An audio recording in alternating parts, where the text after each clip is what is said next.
Fala galera, que bom tê-los aqui novamente.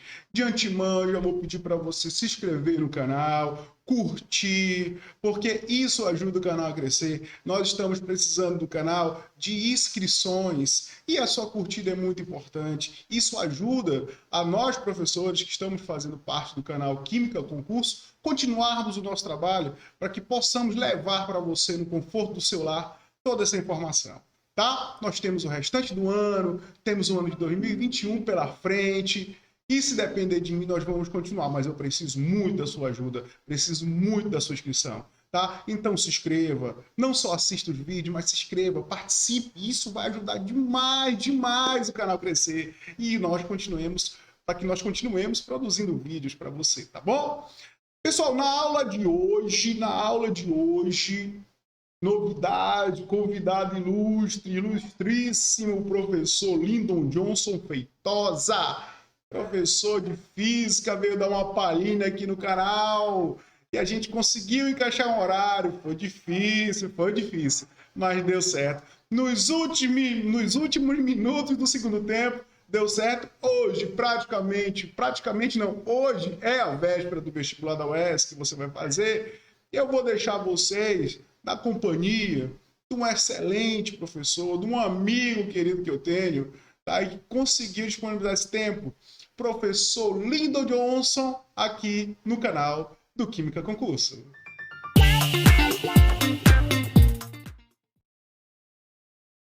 Fala galera, tudo bem?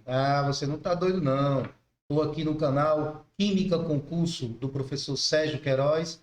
Quem está falando aqui com vocês é o professor Lyndon Johnson de Física. Meu grande amigo Sérgio Queiroz está com esse projeto maravilhoso de levar informação, conhecimento para você. E estou aqui para dar minha pequena contribuição para você que vai fazer o vestibular da UES amanhã, com duas dicas importantes que certamente vão ajudar você na resolução da prova e na obtenção da sua vaga na universidade. No final das contas, é isso que importa para vocês, tá bom? Então, dá um cliquezinho aí, segue o canal Química Concurso, dá um ok, dá um joinha, tá bom? Porque isso ajuda nos projetos que a gente vai ter no 2021. Certamente toda ajuda que vocês puderem ter é válida, tá bom? Então, a gente vai começar as nossas dicas para a prova da UES, tá bom? E começando, antes da gente fazer a primeira questão, eu quero dizer a vocês que a prova da UES ela é uma prova completamente oposta do Enem, não é? Você que já fez a prova da UES vai concordar comigo. É uma prova tradicional, é aquela prova em que você tem que ter um pouco de base de conteúdo para que você possa resolver as questões. E aí eu vou lhe dar uma dica. A prova da UES, quais são os 3 assuntos, professor, que mais caem? Aqueles que eu posso ter certeza que eu encontrarei na prova de amanhã.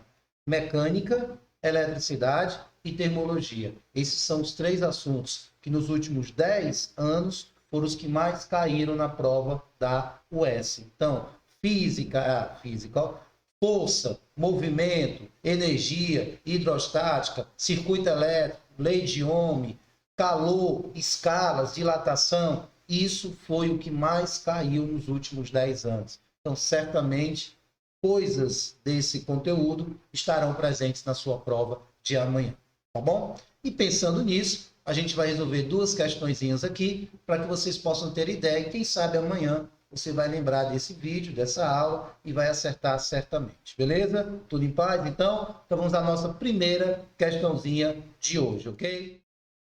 Bom, então vamos aí à nossa primeira questãozinha. Observem aí. Considere uma bola, né? No caso aí você olha para a figura, você tem várias bolinhas, mas é a mesma bola fazendo o percurso, né? Considere uma bola colocada em 4 planos conforme abaixo. Qual item indica a maior aceleração para a bolinha? Opa, professor, essa questão, ela está falando de que assunto? Ela está falando de cinética, né, professor? É aquela parte da física que fala dos movimentos, movimento uniforme, movimento variável, cinemática, né? Vetores, enfim. Então, é uma questãozinha que está trabalhando com a cinemática, a aceleração de cada uma dessas bolinhas. E aí ele quer que a gente diga qual é o item que indica qual é a maior aceleração possível. Bom, quando você olha aí para os itens, você percebe claramente o seguinte, né? A B e C são planos inclinados, onde tem uma inclinação diferente, tem um ângulo de inclinação diferente, e o item dele está na vertical. Beleza.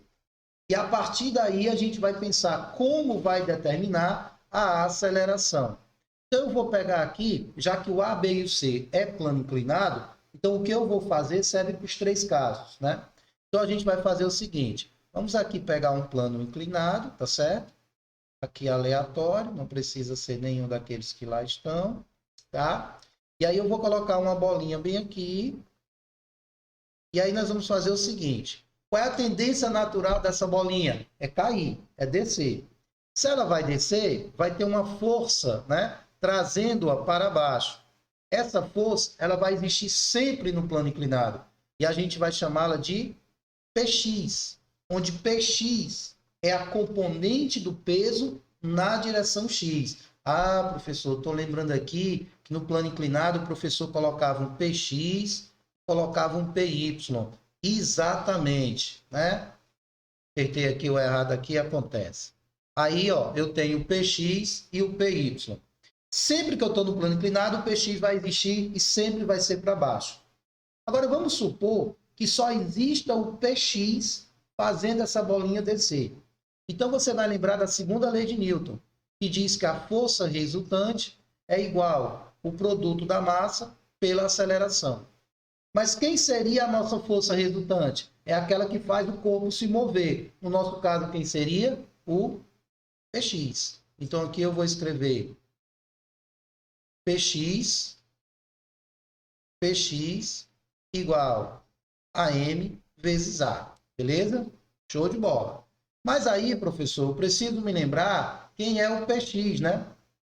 Quem é o Px? O Px vai ser exatamente quem? Como ele é a decomposição do peso, a gente já vai logo definir aqui quem é o Px. Deixa eu apagar isso aqui. E nós vamos escrever que o Px vai ser mg, o seno do ângulo de inclinação, igual a ma. Toda a vida o Px, moçada, é mg seno θ. No caso, como é a resultante, é igual a ma. Você já percebeu claramente que vai cancelar a massa. Show de bola. E olha só o que sobrou. Ó. Quem é o A? Quem é? O A vai ser G seno de θ. Ou seja, a aceleração que nós queremos no plano inclinado é G seno de θ. Então, para eu calcular a aceleração, eu conheço a gravidade e multiplico pelo seno de θ. Aí, olha que curioso. Se você pegar aqui, ó, a letra A, a letra B e a letra C são planos inclinados. Então, a aceleração de cada uma delas é dada em função de quê? AG seno de θ. Ok? Beleza. Mas aí o item D não é isso. Mas não tem importância. Porque nós estamos percebendo que a aceleração ela é derivada, né? Ou ela é em função do seno do ângulo. Ora, professor, eu aprendi que em qualquer hipótese, né? O seno, o maior valor dele é 1 e o menor valor dele é menos 1. Então, concorde comigo, caro aluno. No item A, no item B e no item C, vocês terão valores menores do que 1 para o seno. Beleza? Certo? Então, antes de você pensar no item D, pensemos no item A, B e C, para que a gente possa ter esse pensamento. Então, o que é que nós concluímos? Nós concluímos que A é igual a G seno de θ. Concorda comigo que não importa quanto seja o ângulo em cada um dos três primeiros itens. Quando eu multiplicar pelo G, vai ter que dar menor do que G, já que o seno é menor do que 1. Então, 10 vezes um número menor do que 1 vai dar menor do que o próprio 10. Então, concordem comigo que o A, o B e o C têm um valor menor do que 10. Eu não sei quanto, porque eu não sei o ângulo, mas é menor do que 10. Quando eu vou para o item D, eu vou perceber que o item D ele está na vertical. E aí, professor, se eu pegar o chão com o plano, eu vou ter um ângulo θ de quanto? 90 graus. E quanto é o seno de 90? É 1. Então, se eu pegar aquela relação, meninos, ó, o A vai ser igual a quem? Ao G. Porque o seno de 90 é 1. Então, concordem comigo. A, B e C dá G multiplicado por um número menor do que 1, que vai dar menor do que G. E o item D dá o próprio G. Aí, quando você vem aqui no item, ó a pergunta, qual possui a maior aceleração? Quem tem a maior aceleração? É o item D. Porque o item D é a própria gravidade, enquanto que A, B e C são menores do que a gravidade. Então, você vai marcar o item D como alternativa correta. Então, na primeira questão, nós falamos sobre o quê? Cinemática e usamos também, cara, ó, a segunda lei de Newton. Então, na mesma questão, a gente recordou um pouquinho de movimento, de velocidade, de aceleração e falamos também das leis de Newton. Beleza? Tranquilo? Então, essa é a primeira questão nossa, cinemática e leis de Newton, para vocês lembrarem para a prova de amanhã. Beleza? Tranquilo? Show de bola? Qualquer dúvida, faz aí o comentário que a gente depois ajuda na resposta. Vamos então à segunda questão? Vamos lá então? Beleza? Ok. Na segunda questão, professor, que bacana, Vingadores, né? É verdade, pessoal. O meu mestrado, né, em física, ensino de física, foi em cima da física dos super-heróis. Olha que bacana, né? Quem sabe aí depois eu falo aqui com o meu querido Queiroz, a gente faz um trabalho especial. Na verdade, nós já fizemos isso, né? Fizemos alguns aulões aí falando sobre a química e a física dos personagens. Quem sabe aqui no canal do Queiroz a gente abre aí um geek, um nerd desse daí da vida e a gente, né, pensa em fazer isso daí. Depois dá a tua ideiazinha aí, clica aí, faz aí o teu comentário, quem sabe a gente pode fazer um trabalho dentro dessa parte. Então, em Vingadores, Guerra Infinita, uma das cenas mais marcantes é quando um grupo de heróis está em Titã, que é lá do nosso querido Thanos, e ocorre uma batalha memorável, triste no final, é verdade, mas memorável. Titã é uma lua de Saturno, sendo a segunda maior do sistema solar, e foi descoberta a evidência de que corpos líquidos, né, tem na sua superfície. Olha que legal. A tabela abaixo mostra algumas informações comparativas sobre nossa Lua e Titã. Então, tem o diâmetro, a massa, a gravidade e o período orbital, tanto da Lua quanto de Titã. Tá? Vamos aqui analisar duas coisas importantes, que seriam a gravidade e o período orbital. A gravidade da Lua seria em torno de 0,16 a nossa gravidade, né? Gravidade terrestre, enquanto que a gravidade de Titã é 0,3. Olha que bacana, cara. A gravidade dos dois são muito próximas, né? Então, Lua e Titã, analisando apenas do ponto de vista da gravidade, seriam idênticos para nós, né? Período orbital, 27,28 dias, e o outro é 15,88, né? Ele leva menos tempo para dar uma volta completa comparado à Lua. Bom, analisando as informações contidas na tabela, marque a opção verdadeira. Olha que bacana. Você tem uma tabela e nessa tabela você tem as informações que você vai retirar, né? Então vamos lá. Letra A. A Lua obedece às leis de Kepler. Já Titã, não. Bom, meninos, todo corpo celeste, pelo menos que a gente tem conhecimento, né? Ele tem que obedecer às leis de Kepler, certo? As leis de Kepler são obedecidas.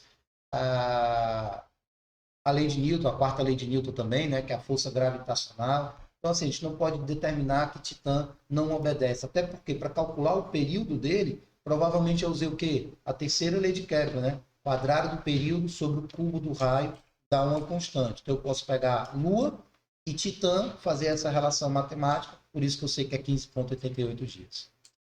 B. Quando os heróis estão em Titã, eles pesam menos do que aqui na Terra, cerca de 15% a menos. Bom, a gente sabe que o peso é o produto da massa pela gravidade, não é isso? Bom, se eu pegar a minha massa, que é 80 kg, na Terra, na Lua e em Titã, o que vai mudar é a gravidade, não muda a massa. Então, se eu fizer o peso, né? Então, a gente vai fazer assim, ó, para fazer essa letra B. Vamos calcular o peso aqui na Lua. Seria, no meu peso, né? Só para dar um exemplo. 100, vou colocar 100 de massa para facilitar, né? E como a gravidade é 0,16 da gravidade terrestre, eu vou considerar que a gravidade na Terra é 10, 0,16 dá o quê? 1,6. Então, se eu fizer a continha aqui, dá 160. Então, na Lua, eu pesaria 160. Já em Titã, né, usando o mesmo raciocínio, uma massa de 100, como lá é 0,13 de G e o G é 10, então dá 1,3. Então dá 130 newtons. Ok? Bom, o que ele quer agora de nós é que a gente diga se o peso em Titã é menor, mas ele disse que é 15%. Então você pode fazer aqui uma regra de 3, né? Ó, 100% está para 160, né? Que é o peso na Lua, e 100 e X% está para 130, né? E aí eu vou ver quantos por cento isso representa, né? Se eu trouxer para cá, ó, quem seria o X? Seria 100 que multiplica 130 dividido por 160. É isso? Vou puxar para cá. Pronto. Então, o que é que vai acontecer? Se a gente for multiplicar isso daí, né? Cortar aqui. Vamos cortar aqui o 0 com 0, né? Aí fica 1.300, né? 1.300 dividido por 16. Ok? Vamos ver. 1.300 dividido por 16, né? Então, ele pega 100 ali por 16, dá 9, né? 9 vezes 3, 27, vai dar mais ou menos 90 e poucos por cento. Ou seja, o que é que significa? Né? Significa o seguinte, professor, mas faça a conta aí direitinho para ver quanto é que dá o resultado. Beleza, vamos fazer então. 1.300, você vai dividir por 16. Quando você fizer esse resultado, né? Você vai encontrar exatamente 81%. Então, significa que o peso em Titã equivale a 81% do peso na Lua. Aí vem aqui no item, ó. Ele disse que lá em Titã a gente pesa menos, pesa. E ele disse que lá 15% a menos. Ó, se deu 81%, eu vou pesar em torno de quê? Quase 20% a menos. Não é 15%, então tá errado. Olha que bacana, você fez porcentagem, ó. Tá presente na tua prova de matemática também. O item C, ele diz que a densidade de Titã é aproximadamente o dobro da densidade da Lua. Quando você vai na tabela, observe que ele não fala de densidade. Mas a gente sabe que a densidade é massa sobre o volume. Não é isso? Você tem a massa, mas não tem o volume. Vixe, professor, teria que calcular? Teria. Se você considerar os corpos esféricos, você faria o volume de uma esfera, 4/3 de πr ao cubo. Mas vem cá, nós não estamos no Enem, nós estamos na UES. A UES não é muito de fazer esse monte de conta e tal, não. Deixa esse item C aí guardado. Vamos analisar o item D. Se o item D não for verdadeiro, o item C automaticamente é, sem precisar fazer conta. Não vai perder muito tempo. Tenta usar o bom senso a seu favor amanhã. Tá? Eu já descartei 2 itens, só tem 2. Eu vou fazer o mais fácil. Se ele for verdadeiro, show. Se for errado, é o outro. Tchau e benção. Vamos analisar o item D. Vou puxar aqui. O Homem de Ferro, levantando o voo em Titã, tem mais facilidade do que se fosse na Terra. Para eu levantar voo, eu vou lembrar de 2 coisas, né? Eu preciso de uma força externa, o Homem de Ferro tem isso, que são jatos, né, que saem de suas mãos e de seus pés, e vencer, claro, a lei da inércia, né? Porque a inércia diz que o corpo sozinho é incapaz de entrar em movimento, eu preciso de uma força externa para isso. Pensa comigo, cara.